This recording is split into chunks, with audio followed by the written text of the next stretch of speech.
आज के इस क्लास में हम BA 4 सेमेस्टर NSS में के सिलेबस में आपको दिया गया है NSS का प्रोग्राम्स एंड एक्टिविटी के बारे में आपको पढ़ना है। तो आज के इस क्लास में हम इसी से रिलेटेड सारे मल्टीपल चॉइस क्वेश्चन आप सबके लिए लेकर आए हैं। तो क्लास में अंत तक बने रहना है और वीडियो को लाइक शेयर एंड सब्सक्राइब भी करना है और अपने दोस्तों को भी शेयर करना है। आज का ये क्लास आप सबको कैसा लगा कमेंट में ज़रूर बताइएगा। तो चलिए हम क्लास को शुरू करते हैं। तो सबसे पहला आपका क्वेश्चन पूछा गया है कि NSS के कार्यक्रमों का मुख्य उद्देश्य क्या है।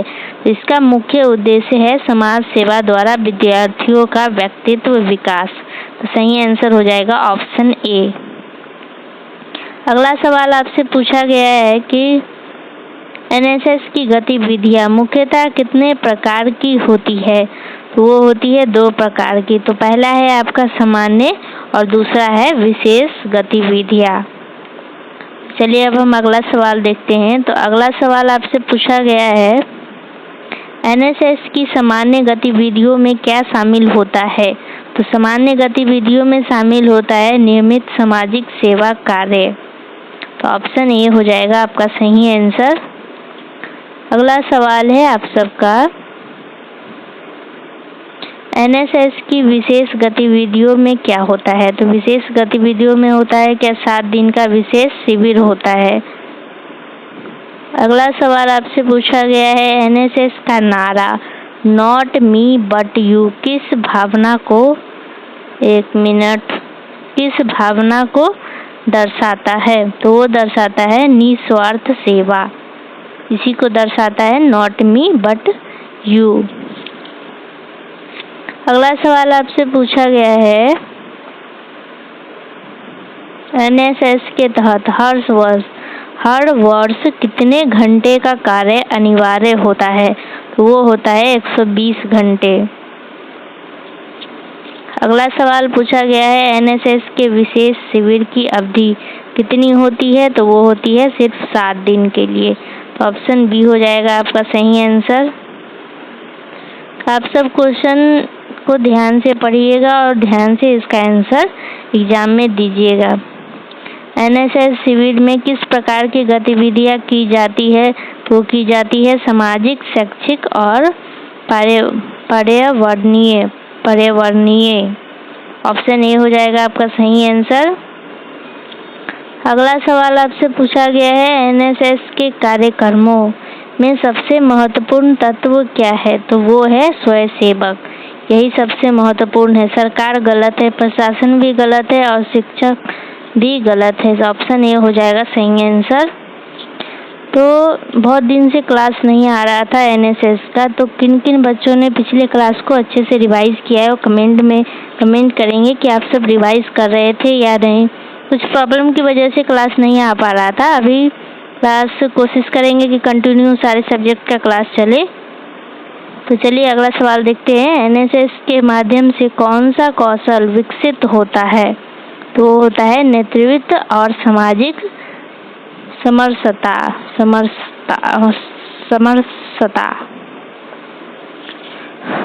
अगला सवाल पूछा गया है NSS के कार्यक्रमों का चयन कौन करता है। वो करते हैं NSS के ऑफिसर यानी अधिकारी। अगला सवाल देखते हैं क्या पूछा गया है। तो अगला सवाल आपसे पूछा गया है कि NSS कार्यक्रमों का मुख्य फोकस क्या होता है। तो मुख्य फोकस होता है सामुदायिक विकास करना। यही इनका मुख्य फोकस होता है। अगला सवाल है NSS के विशेष शिविर का विषय कौन तय करता है। तो वो करते हैं NSS के सेल, राज्य NSS सेल ये करते हैं। तो इसका सही आंसर हो जाएगा ऑप्शन सी। तो आप सब अपने अपने कमेंट में बताइएगा कि BA 4 सेमेस्टर का आप सबका इंटरनल एग्ज़ाम कब से होने वाला है, ताकि उस हिसाब से जल्दी हम थोड़ा कंप्लीट कर पाए, एग्ज़ाम से पहले ही थोड़ा कंप्लीट कर पाए। अगर डेट पता लग जाएगा तो अगर आप लोग को डेट कॉलेज की तरफ से बताया गया है तो कमेंट में बताइएगा कि आप सबका इंटरनल एग्ज़ाम कब है BA 4 सेमेस्टर का। तो NSS कार्यक्रमों का आयोजन कहाँ किया जाता है। तो किया जाता है कॉलेज या फिर ग्रामीण क्षेत्र में। तो ऑप्शन ए हो जाएगा सही आंसर। अगला सवाल है आपका कि एनएसएस की गतिविधियों में कौन शामिल होता है? तो शामिल होते हैं उपयुक्त सभी, छात्र, स्वयंसेवक, शिक्षक, समाज के लोग, ये सभी लोग शामिल होते हैं इसमें। अच्छा, एनएसएस का पूरा सब्जेक्ट, पूरा जो क्लास चल रहा है एनएसएस में, ये आपको सारा वीडियोस कहाँ पे मिलेगा? तो आप प्लेलिस्ट में जाकर के चेक करेंगे। BA 4 सेमेस्टर का एनएसएस का प्लेलिस्ट बना हुआ है, सारे सब्जेक्ट का प्लेलिस्ट बना हुआ है, वहाँ पे आपको मिल जाएगा सारा वीडियोस। एनएसएस के कार्यक्रमों का स्वच्छता अभियान किस श्रेणी में आता है? तो वो आता है सामान्य गतिविधियाँ में, सामान्य गतिविधि। अगला सवाल आपसे पूछा गया है एनएसएस के कार्यक्रमों में किस प्रकार की शिक्षा दी जाती है? तो दी जाती है लर्निंग बाय डूइंग, अनुभवकता शिक्षा। अगला सवाल है, एक मिनट, अगला सवाल है एनएसएस कार्यक्रमों के अंतर्गत रक्तदान शिविर किसका उदाहरण है? तो वो उदाहरण है सामाजिक सेवा का। चलिए अब हम अगला सवाल देखते हैं। तो अगला सवाल आपसे पूछा गया है कि एनएसएस शिविर में स्वयंसेवकों को किस गुण की शिक्षा दी जाती है? वो दिया जाता है अनुशासन और सेवा भावना, इसी का शिक्षा दिया जाता है एनएसएस में। एनएसएस का कम्युनिटी सर्विस का मतलब है, एनएसएस का कम्युनिटी सर्विस का क्या मतलब है? तो ये कम्युनिटी सर्विस का मतलब है कि समाज की सेवा करना। अगला सवाल आपसे पूछा गया है कि एनएसएस गतिविधियों में ट्री प्लांटेशन किस प्रकार की गतिविधियां है? वो है पर्यावरणीय गतिविधियां है। अगला सवाल आपसे पूछा गया है एनएसएस के कार्यक्रम में एडल्ट एजुकेशन का लक्ष्य क्या है? इसका लक्ष्य रहता है निरक्षरों को शिक्षित करना। ऑप्शन ए हो जाएगा सही आंसर। अगला सवाल आपसे पूछा गया है एनएसएस में हेल्थ अवेयरनेस प्रोग्राम का उद्देश्य क्या है? तो वो उद्देश्य है स्वास्थ्य के प्रति जागरूकता फैलाना, यही इनका उद्देश्य होता है। तो अगला सवाल आपसे पूछा गया है कि एनएसएस के क्लीन इंडिया कार्यक्रम का उद्देश्य क्या है? तो इनका उद्देश्य है स्वच्छ भारत बनाना, स्वच्छ भारत। क्लीन इंडिया से ही आपको समझ में आ रहा होगा इनका उद्देश्य क्या हो सकता है। तो अगला सवाल आपसे पूछा गया है कि एनएसएस के अंतर्गत ब्लड डोनेशन कैंप किस श्रेणी का उदाहरण है? तो ये है सेवा कार्यक्रम। अगला सवाल आपसे पूछा गया है कि एनएसएस कार्यक्रमों में भाग लेने से छात्रों को कौन सी भावना विकसित होती है? वो होता है समाज सेवा, समाज सेवा। अगला सवाल आपसे पूछा गया है कि एनएसएस के कार्यक्रमों में डिजास्टर मैनेजमेंट का क्या उद्देश्य है? तो वो है आपदा के समय समाज की सहायता करना। डिजास्टर का वो हिंदी में बोलते हैं आपदा।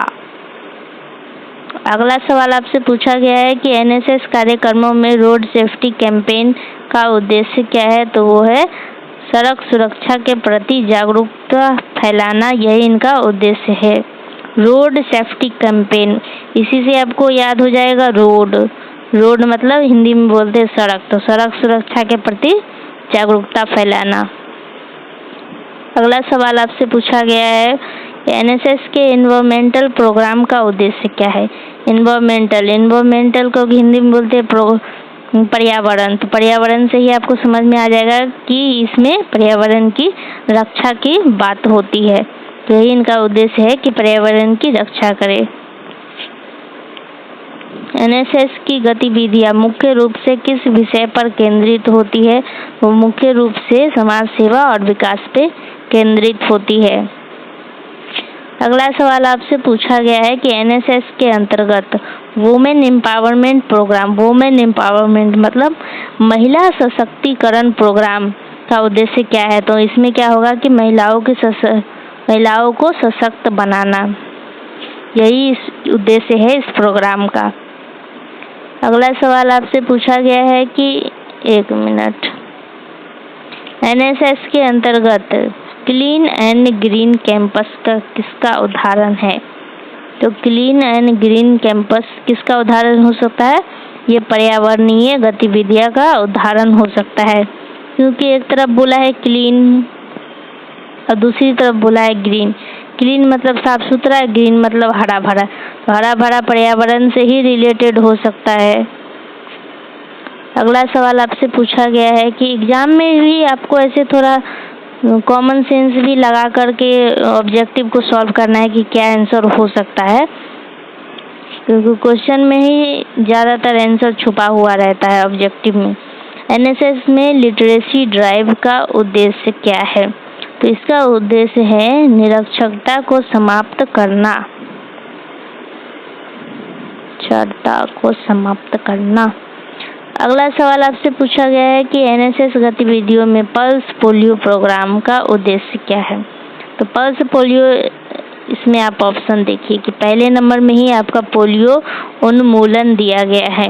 इसी से आपको समझ में आ गया कि इसका यही आंसर हो सकता है। चुनाव का प्रसार, उद्योग लगाना, कृषि, ये सब तो नहीं हो सकता है। यहाँ पल्स दिया गया है तो यही होगा, पोलियो उन्मूलन। अगला सवाल आपसे पूछा गया है कि एनएसएस कार्यक्रमों में नेशनल इंटीग्रेशन कैंप, नेशनल को हिंदी में बोलते हैं राष्ट्रीय, तो राष्ट्रीय, इसी से आपको ऑप्शन में देख लेना है कि राष्ट्रीय कहाँ पर, तो राष्ट्रीय एकता बढ़ाना, तो ये हो जाएगा आपका सही answer, option A.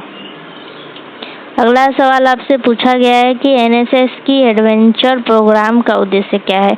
Adventure programme यानी युवाओं में साहस और आत्मविश्वास बढ़ाना, तो ऑप्शन ए आपका सही आंसर था। अगला सवाल है एनएसएस की गतिविधियां में एड्स अवेयरनेस कैंपेन का उद्देश्य क्या है? तो इसका उद्देश्य है एचआईवी या फिर एड्स के प्रति जागरूकता फैलाना, यही इस कैंपेन का उद्देश्य होता है। तो एनएसएस में ब्लड ग्रुप डिटेक्शन कैंप किस प्रकार की गतिविधि है? तो वो है स्वास्थ्य संबंधित, ब्लड ग्रुप, इसी से आपको पता चल रहा होगा कि ये स्वास्थ्य से रिलेटेड है। अगला सवाल है कि एनएसएस के अंतर्गत वोटर अवेयरनेस प्रोग्राम मतदाता के प्रति जागरूकता बढ़ाता है, इसका यही उद्देश्य है। वोटर से ही आपको पता चल रहा होगा कि ये मतदाता, यही आंसर सही हो सकता है। अगला सवाल आपसे पूछा गया है कि एनएसएस के कार्यक्रमों का एक प्रमुख लक्ष्य क्या है? इसका प्रमुख लक्ष्य है नॉट मी बट यू की भावना विकसित करना। अच्छा, नॉट मी बट यू को हिंदी में क्या बोलते हैं, इसको आप बताइएगा, क्योंकि हम पिछले क्लास में बहुत बार इसको हिंदी में बता चुके हैं कि नॉट मी और बट यू को हिंदी में क्या बोलते हैं। एनएसएस की गतिविधियां में योगा एंड मेडिटेशन कैंप का उद्देश्य क्या है? इसका एक ही उद्देश्य हो सकता है, शारीरिक और मानसिक स्वास्थ्य ठीक रखना, यही इसका उद्देश्य हो सकता है, योगा और मेडिटेशन। एनएसएस की कल्चरल एक्टिविटी का उद्देश्य क्या है? तो कल्चरल एक्टिविटी का उद्देश्य है भारतीय संस्कृति का संरक्षण। तो चलिए अब हम अगला सवाल देखते हैं। तो अगला सवाल आपसे पूछा है एनएसएस में फ्लड रिलीफ कैंप किस गतिविधि से संबंधित है? तो वो है आपदा प्रबंधन। फ्लड आपदा में ही आता है, इसीलिए इसको सही आंसर हो जाएगा आपदा प्रबंधन। अगला सवाल है एनएसएस कार्यक्रमों में हेल्थ कैंप किसका उदाहरण है? तो वो स्वास्थ्य से ही हो सकता है। ये जो टॉपिक है ना आपका एनएसएस प्रोग्राम एंड एक्टिविटी, इससे जितने भी क्वेश्चन है ना, ये लगभग सारे बच्चों से आधा से ज़्यादा बन ही जाएगा, क्योंकि उतना भी हार्ड क्वेश्चन नहीं पूछा है इसमें। चलिए कुछ और भी क्वेश्चन देख लेते हैं। तो एनएसएस गतिविधियों में विलेज एडॉप्शन का क्या उद्देश्य है? तो है गांव का सर्वांगीण विकास करना। अगला सवाल आपसे पूछा गया है कि एनएसएस के कार्यक्रमों में plastic free campaign, plastic free मतलब प्लास्टिक से फ्री कैंपेन का उद्देश्य क्या है? प्लास्टिक उपयोग कम करना, यही इसका उद्देश्य होता है कि आप प्लास्टिक का उपयोग कम करें, इसीलिए इस कैंपेन चलाया जाता है, प्लास्टिक फ्री कैंपेन। और अगला सवाल है एनएसएस कार्यक्रमों में ट्री प्लांटेशन का एक मुख्य उद्देश्य है। तो इसका मुख्य उद्देश्य यही हो सकता है कि पर्यावरण संतुलन बनाए रखना, इसीलिए हम ट्री को लगाते हैं। अगला सवाल है एनएसएस के पर्सनालिटी डेवलपमेंट प्रोग्राम, छात्र में नेतृत्व और आत्मविश्वास बढ़ाना। तो ऑप्शन ए हो जाएगा सही आंसर। अगला सवाल आपसे पूछा गया है कि एनएसएस के अंतर्गत कौन सी गतिविधि नियमित रूप से होती है। तो वो होती है सामुदायिक स्वच्छता और जन जागरूकता। यही गतिविधि नियमित रूप से होती है, तो ये हो जाएगा सही आंसर। अगला सवाल है एनएसएस के सभी कार्यक्रमों का अंतिम उद्देश्य क्या है। इसका अंतिम उद्देश्य एक ही होता है कि समाज सेवा के माध्यम से व्यक्तित्व निर्माण करना। अगला सवाल पूछा है एनएसएस में रेगुलर एक्टिविटी का तात्पर्य क्या है। तो इसका तात्पर्य है साप्ताहिक व मासिक सामुदायिक गतिविधियां। ऑप्शन सी हो जाएगा सही आंसर। अगला सवाल आपसे पूछा है कि एनएसएस स्वयंसेवक को एक वर्ष में कितने घंटे नियमित गतिविधियों में कार्य करना होता है। तो वो हो जाता है 240 घंटे। सही आंसर ऑप्शन डी। अगला सवाल है स्पेशल कैंपेन प्रोग्राम की अवधि सामान्यतः कितनी होती है। तो वो होती है 7 दिन की। ये आपको याद रखना है। अगला सवाल है कि एनएसएस में रेगुलर एक्टिविटी का मुख्य उद्देश्य क्या है। तो मुख्य उद्देश्य समाज की वास्तविक समस्याओं से जुड़ना। अच्छा, जब आप लोग का एग्ज़ाम हो जाएगा ये एनएसएस का फाइनल एग्ज़ाम या फिर इंटरनल एग्ज़ाम, तो आप सब कमेंट में बताइएगा कि क्वेश्चन मैच कर रहा था या नहीं, क्वेश्चन आप सबसे बन रहा था कि नहीं, कैसा क्वेश्चन पूछा। कमेंट में बताइएगा, तभी पता लगेगा कि आप सबको ये वीडियो हेल्पफुल रहा है या नहीं। स्पेशल कैंपेन प्रोग्राम का मुख्य उद्देश्य क्या है। तो इसका मुख्य उद्देश्य है गांव में रहकर सेवा कार्य करना। अगला सवाल है एनएसएस में डे कैंप का अर्थ। तो डे कैंप का अर्थ है एक दिन का शिविर, इसी को बोलते हैं एनएसएस का। ये डे कैंप का यही मतलब है, एक दिन का शिविर, मतलब एक दिन के लिए शिविर लगाया जाता है। अगला सवाल है एनएसएस की रेगुलर एक्टिविटी कहाँ आयोजित की जाती है। तो वो किया जाता है कॉलेज या फिर आसपास के समुदाय में। अगला सवाल है रेगुलर एक्टिविटी में निम्न में से कौन शामिल है। तो वो शामिल है सभी, वृक्षारोपण, रक्तदान शिविर, पर्यावरण स्वच्छता, ये सभी शामिल है इसमें रेगुलर एक्टिविटी में। अगला सवाल आपसे पूछा गया है कि एनएसएस के स्पेशल कैंप के लिए थीम कौन निर्धारित करता है। तो निर्धारित करते हैं भारत सरकार का युवा कार्यक्रम मंत्रालय। अगला सवाल आपसे पूछा गया है स्पेशल कैंप का नारा क्या है। उसका नारा है youth for development of the community. ये आपको याद रखना है, यही इसका नारा है स्पेशल कैंप का। अगला सवाल है एनएसएस डे कैंप में भाग लेने वाले स्वयंसेवक की संख्या सामान्यतः कितनी होती है। तो वो होती है 50। अगला सवाल है रेगुलर एक्टिविटी के अंतर्गत किस प्रकार के कार्य किए जाते हैं। वो किए जाते हैं शिक्षण कार्य, सामाजिक जागरूकता, सफाई अभियान, ये सभी किए जाते हैं। तो ऑप्शन डी हो जाएगा आपका सही आंसर। अगला सवाल आपसे पूछा गया है कि स्पेशल कैंपिंग के अंतर्गत किस क्षेत्र को प्राथमिकता दी जाती है। वो दिया जाता है ग्रामीण क्षेत्र को, शहर को नहीं, ग्रामीण को ही दिया जाता है। अगला सवाल है एनएसएस स्पेशल कैंप कितने स्वयंसेवकों के लिए होता है। तो वो होता है 100। एक यूनिट में कितने लोग होते हैं। तो 100 लोग होते हैं। अगला सवाल है रेगुलर एक्टिविटी के लिए एनएसएस स्वयंसेवक को कितने वर्ष के लिए नामांकित किया जाता है। वो किया जाता है 2 वर्ष के लिए। अगला सवाल है स्पेशल कैंपेन प्रोग्राम के दौरान स्वयंसेवक कहाँ रहते हैं? तो वो रहते हैं गांव या फिर कार्य क्षेत्र पे। अगला सवाल है एनएसएस डे कैंप का मुख्य उद्देश्य क्या है? इसका मुख्य उद्देश्य है सामाजिक विषय पर अल्पकालिक कार्य करना। अगला सवाल आपसे पूछा गया है कि एनएसएस में रेगुलर एक्टिविटी का एक उदाहरण दीजिए। तो उदाहरण है आपका कॉलेज के आसपास सफाई अभियान। अगला सवाल आपसे पूछा गया है कि स्पेशल कैंपेन के द्वारा स्वयंसेवकों को क्या सिखाया जाता है? तो उनको सिखाया जाता है कि आत्मनिर्भर और सामुदायिक सेवा, यही उनको सिखाया जाता है, आत्मनिर्भरता। एनएसएस का स्पेशल कैंप कार्यक्रम किस मौसम में अधिकतर आयोजित किया जाता है? तो अधिकतर आयोजित किया जाता है गर्मी या फिर अवकाश के समय में। अवकाश मतलब छुट्टी, जब छुट्टी रहता है तभी ये स्पेशल कैंप का कार्यक्रम आयोजित किया जाता है। रेगुलर एक्टिविटी के अंतर्गत कौन सी गतिविधियां शामिल नहीं है? इसमें से आपको देख करके बताना है।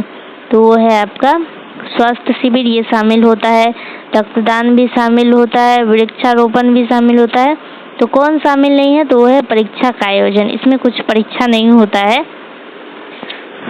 रेगुलर एक्टिविटी में परीक्षा का आयोजन नहीं होता है। तो आपका ऑप्शन सी हो जाएगा सही आंसर।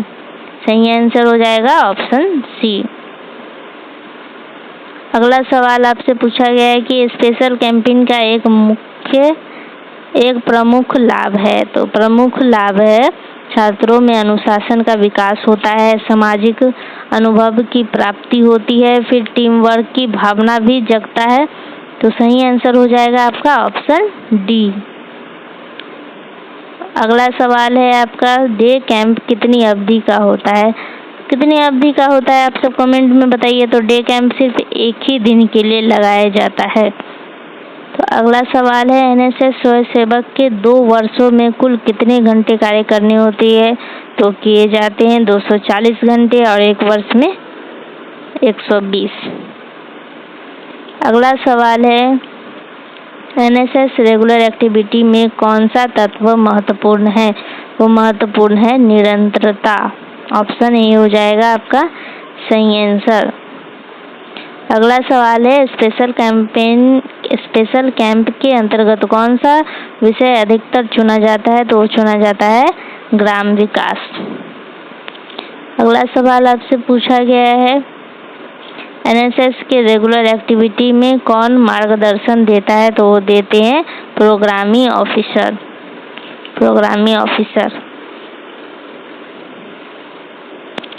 एनएसएस डे कैंप का आयोजन मुख्यतः कहाँ किया जाता है? तो किया जाता है कॉलेज परिसर में।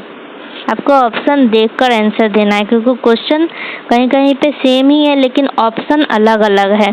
तो ऑप्शन देख करके आंसर देना है। अगला सवाल है तो आज की इस क्लास में हम करीब 80 क्वेश्चन लेकर के आए हैं। तो ये है आपका एक सवाल और एक सवाल और होगा।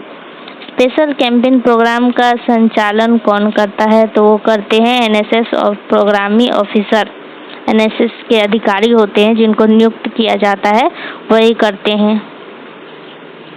तो ये है आपका आज के इस क्लास का आखिरी सवाल। एनएसएस के रेगुलर एक्टिविटी का प्रमुख उद्देश्य क्या है? तो प्रमुख उद्देश्य है समाज की सेवा करते हुए सीखना। तो ऑप्शन बी हो जाएगा आपका सही आंसर। तो आज का जो आपका टॉपिक था एनएसएस का प्रोग्राम्स एंड एक्टिविटी, तो इसी पे हम सारा क्वेश्चन आज करवाए हैं। तो आई होप कि आपको सारा सवाल इजी लग रहा होगा, ऐसा लग रहा होगा कि हाँ आपसे बन जाएगा। अगर आप उतना अच्छा से पढ़ के नहीं भी जाइएगा तो भी बन जाएगा, अगर पढ़ के जाइएगा तो और अच्छा आपका मार्क्स आएगा। तो आज का क्लास आप सबको कैसा लगा कमेंट में बताइएगा, और वीडियो अच्छा लगा हो तो वीडियो को लाइक शेयर एंड सब्सक्राइब करें, अपने दोस्तों को भी शेयर करें। तो चलिए आज के इस क्लास में बस इतना ही। धन्यवाद।